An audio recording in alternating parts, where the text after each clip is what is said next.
বিধানসভাৰ মজিয়াত হল ঠেকত শাসক পক্ষ। আজিৰ দিনটোত আইন শৃংখলা ৰক্ষা কৰাৰ ক্ষেত্ৰত অসম আৰক্ষী আৰু অসমৰ গৃহ বিভাগ সম্পূৰ্ণৰূপে ব্যৰ্থ হৈছে। ৰাজ্যখনত আইন শৃংখলা আইনবিহীন অৱস্থাৰ সৃষ্টি হৈছে, আইনবিহীন অৱস্থাৰ সৃষ্টি হৈছে, ললেছনেছ হৈছে। অধিৱেশনৰ প্ৰথমটো দিনতেই আক্ৰমণাত্মক বিৰোধী। ৰাজ্যখনৰ মুৰব্বী এজন লয়াৰ সংবিধান বিৰোধী সেইকাৰণে মই কৈছো আজি আমি ডিছকাশ্যন নকৰো। ৰাজ্যৰ শেহতীয়া আইন পৰিস্থিতিক লৈ জবাবদিহি বিজেপি চৰকাৰ। আমি দেখিছো যে আলফাই একেদিনৰ ভিতৰতে 25টা বোমা সংস্থাপিত কৰিছে। অসম পুলিচক কৈ দিয়াৰ পাছতে কম্বল দিবলৈ গৈছে। গোটেই ৰাজ্যখন স্মাৰ্ট মিটাৰক লৈও প্ৰত্যাহ্বানৰ সন্মুখীন শাসকীয় পক্ষ।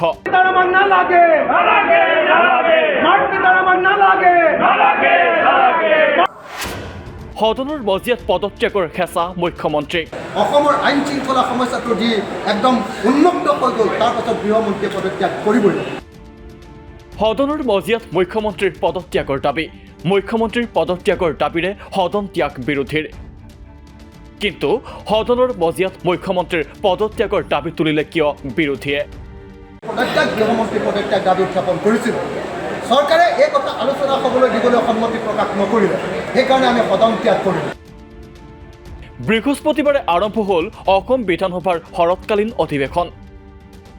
অধিৱেশনৰ প্ৰথমটো দিনতেই কেইবাটাও গুৰুত্বপূৰ্ণ ইছ্যুৰে শাসকীয় পক্ষক প্ৰত্যাহ্বান জনায় বিৰোধীয়ে। বিশেষকৈ আলফাৰ শেহতীয়া বোমা সংস্থাপন, শিৱসাগৰত ৰাষ্ট্ৰীয় পৰ্যায়ৰ খেলুৱৈক আক্ৰমণ আৰু স্মাৰ্ট মিটাৰৰ প্ৰসংগৰে শাসক পক্ষক আক্ৰমণৰ লক্ষ্য কৰি লয় বিৰোধীয়ে। পিছে এইসমূহ বিষয় সন্দৰ্ভত সদনত আলোচনাৰ অনুমতি নাপাই সদন ত্যাগ কৰে বিৰোধী পক্ষই।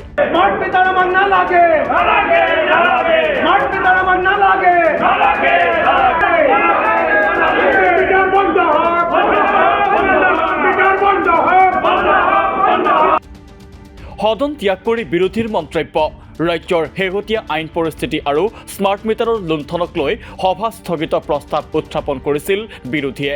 গৃহমন্ত্ৰী পদত্যাগ দাবী উত্থাপন কৰিছিল।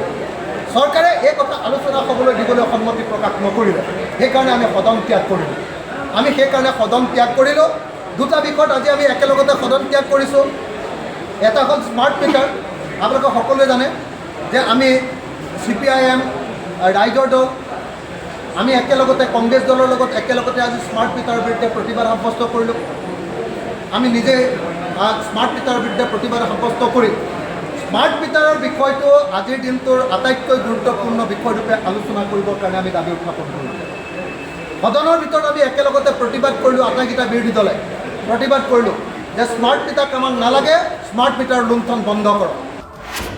পিছে বিৰোধীয়ে সদন ত্যাগ কৰাৰ পূৰ্বে বিধানসভাৰ মজিয়াত ঘটিছিল কি? সদনত শিৱসাগৰৰ প্ৰসংগক লৈ প্ৰশ্ন অখিল গগৈৰ।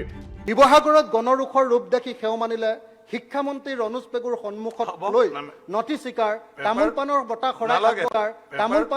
খৰাই মাৰোৱাৰী সমাজৰ ক্ষমা প্ৰাৰ্থনা, আঠুললৈ বহিৰাগত। অখিল গগৈক কথা কোৱাত বাধা পীযুষ হাজৰিকাৰ। এইটো বিষয় বেলেগে অলৰেডি আনিছে, আপুনি বহক, আপোনাৰটো হৈ গ'ল। হ'ব অনাৰেবল মিনিষ্টাৰ, প্লিজ মিনিষ্টাৰ কিবা স্যাৰ তিনিটামান কথা কম আজি স্যাৰ। প্ৰথম কথাটো স্যাৰ চেটেল হোৱা মেটাৰ এটা। সন্মানীয় শিক্ষামন্ত্ৰী ডাঙৰীয়া শিৱসাগৰলৈকে গ'ল। 30টা সংগঠন আৰু সকলো জাতি জনগোষ্ঠীক তালৈকে মাতি আনিলে। কেইবা ঘণ্টাজোৰা আলোচনা হ'ল আৰু বিষয়টো সমাধান হ'ল। সেইটো গতিকে সমাধান হোৱা মেটাৰ, তাতে আৰু নতুনকৈ কটা ঘাট কিবা নিমখ দিব লাগে বুলি অধ্যক্ষ ডাঙৰীয়া মই নাভাবোঁ। কিন্তু পীযুষ হাজৰিকাৰ বক্তব্যক প্ৰত্যাহ্বান অখিল গগৈৰ। বাহিৰলৈ ওলাই সাংবাদিকৰ আগত এই মন্তব্য অখিল গগৈৰ। আজি মুখ্যমন্ত্ৰীয়ে পীযুষ হাজৰিকাই কৈছে যে শিৱসাগৰৰ ইছ্যুটো শেষ হৈ গ'ল। শিৱসাগৰৰ ইছ্যু কোনোপধ্যেই শেষ হোৱা নাই। শিৱসাগৰত শিক্ষামন্ত্ৰীয়ে কৈ আহিছে যে মুখ্যমন্ত্ৰীৰ লগত 30টা সংগঠনৰ আলোচনা হ'ব। শিৱসাগৰত শিক্ষামন্ত্ৰীয়ে প্ৰতিশ্ৰুতি দি আহিছে যে মুখ্যমন্ত্ৰীৰ লগত আলোচনাত বহুৱাই দিব আৰু মুখ্যমন্ত্ৰীৰ লগত আলোচনা কৰি খিলঞ্জীয়া উজনি অসমৰ খিলঞ্জীয়া মানুহৰ মাটি বহিৰাগতই যাতে কিনিব নোৱাৰে তাৰ কাৰণে আইন পাছ কৰিব বুলি বিজেপি চৰকাৰে আইন পাছ কৰিব নে নকৰিব এইটো বিষয়ৰ ওপৰত মুখ্যমন্ত্ৰীৰ লগত আলোচনা হ'ব বোলে শিক্ষামন্ত্ৰীয়ে প্ৰতিশ্ৰুতি দিয়া হৈছে আমাৰ 30টা সংগঠনক শিৱসাগৰৰ 30টা সংগঠনক দিয়া প্ৰতিশ্ৰুতি শিক্ষামন্ত্ৰীয়ে ৰক্ষা কৰিব লাগে মুখ্যমন্ত্ৰীয়ে 30টা সংগঠনৰ লগত আলোচনাত বহিব লাগে ইফালে স্মাৰ্ট মিটাৰক লৈও সদনৰ পজিয়াত বিৰোধীত পৰে শাসক পক্ষ স্মাৰ্ট মিটাৰৰ প্ৰসংগৰে সদন উত্তাল কৰি তোলে বিৰোধীয়ে এটা সময়ত সদন ত্যাগ কৰি বাহিৰত প্ৰতিবাদো সাব্যস্ত কৰে বিৰোধীয়ে ইছমানৰ নামত হুকন নচলিব ইছমান মিটাৰৰ নামত হুকন নচলিব ইছমান মিটাৰৰ নামত হুকন নচলিব কিন্তু বিৰোধীৰ প্ৰতিবাদক প্ৰত্যুত্তৰ দিবলৈ গৈ এইবাৰ মন্ত্ৰী পীযুষ হাজৰিকাৰ ভাষ্য বিগত বৰ্ষতকৈ হয়তো মানুহৰ ঘৰত ফেন বা লাইটৰ সংখ্যা বাঢ়িছে সেইবাবেহে বাঢ়িছে বিদ্যুতৰ মাচুল তাৰমানে মই আপোনাক এটা কথা ক'ব খুজিছোঁ মোৰ ইমান মানুহে আকৌ আপোনালোকে কাইণ্ডলি মই কোৱা কথাখিনিকে উলিয়াব যে মোৰ ঘৰত আগতে AC 2টা আছিল এতিয়া 3টা হ'ল মোৰ ঘৰত যোৱা যদি তেনেকৈ যদি হ'বও পাৰে মই যদি বুলি কৈছোঁ মই যদি হ'বও পাৰে মই এটা কথাটো ঠিক যে মই বিদ্যুৎ বিভাগ নাচাওঁ বা বহুত ডিটেইলছত নাজানো কিন্তু সাধাৰণ ব্যক্তি হিচাপে মই এটা কথা কৈছোঁ যে বহু ব্যক্তিৰ যোৱা বছৰটো AC নাছিল এই বছৰটো মানুহে AC লগালে ঘৰত গতিকে AC লগালেতো অলপ বেছি দিন হ'ব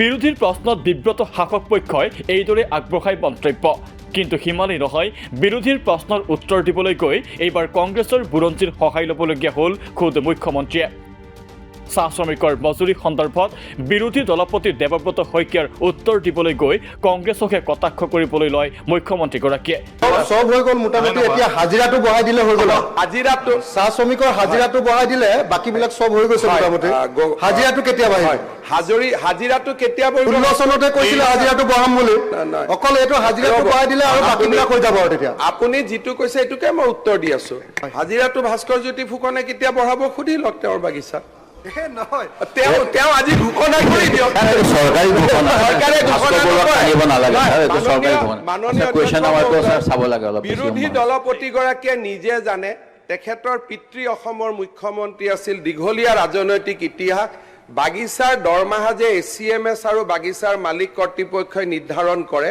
সেইটো আপোনাতকৈ ভালকৈ কোনেও নাজানে পৰৱৰ্তী সময়ত স্যাৰ চৰকাৰে ঘোষণা কৰিছিলে 351 টকা কৰিম বুলি বিজেপি চৰকাৰ আহিলে সেইটোকে স্যাৰ এই প্ৰতিশ্ৰুতিবিলাক ৰূপায়ণ কৰে মুখ্যমন্ত্ৰী মহোদয়ে তেনেকৈ কয় যিখিনি প্ৰতিশ্ৰুতি দিছে ৰূপায়ণ কৰিম সেইকাৰণে এইটো কৰিলেই হ'ল স্যাৰ অন্য কথা নাহে যেতিয়া কোনোবা মানুহৰ নিজৰ বুৰঞ্জীখন একেবাৰে কাম নকৰা বুৰঞ্জী তেতিয়া আপুনি বেলেগক কৈ থকাৰ কথা নাই আপুনি কিমান টকা বঢ়ালে আপোনালোকে বুৰঞ্জী কথাটো স্যাৰ আহোমৰ বুৰঞ্জী লিখিব আৰম্ভ কৰিছে গতিকে বুৰঞ্জী টানিব নালাগে ঘোষণাখিনিৰ কথাই কৈছোঁ স্যাৰ ঘোষণা কোনেও কৰা নাই স্যাৰ আপোনালোকৰ ঘোষণা আছিল স্যাৰ বিজেপি দলৰ ভিজন ডকুমেণ্টত লিখা আছে স্যাৰ মাননীয় অধ্যক্ষ মহোদয় এটাই কথা মই ক'ম যে যি মানুহে যেতিয়ালৈকে নিজৰ ইতিহাসটো ইমানে বেয়া যে বাগিচাৰ মাটিৰ অধিকাৰ দিব নোৱাৰিলে জুমুৰটোকে এবাৰ বাহিৰলৈকে আনিব নোৱাৰিলে অন্তত এই প্ৰশ্নটো অখিল গগৈয়ে কৰিছে মই বেয়া পোৱা নাই এই প্ৰশ্নটো কংগ্ৰেছে কৰিব নালাগে বিৰোধীৰ অভিযোগ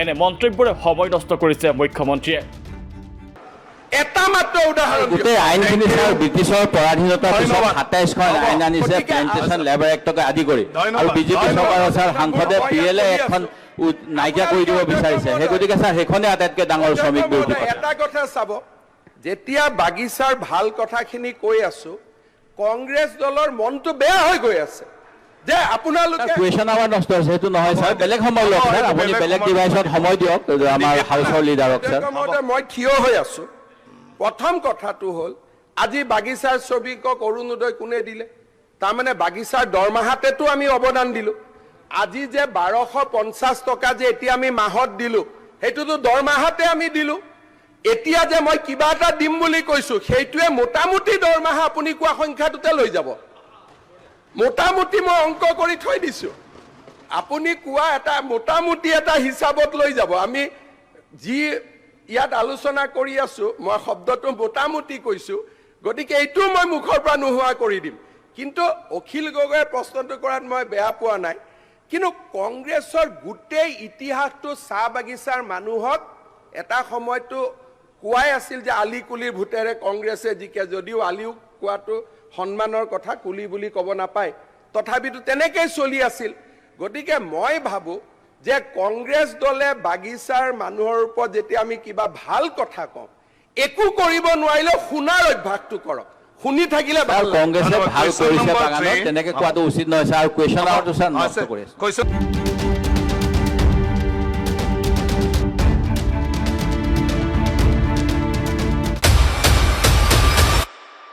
তথ্যৰ ভিত্তিত বিশ্লেষণ,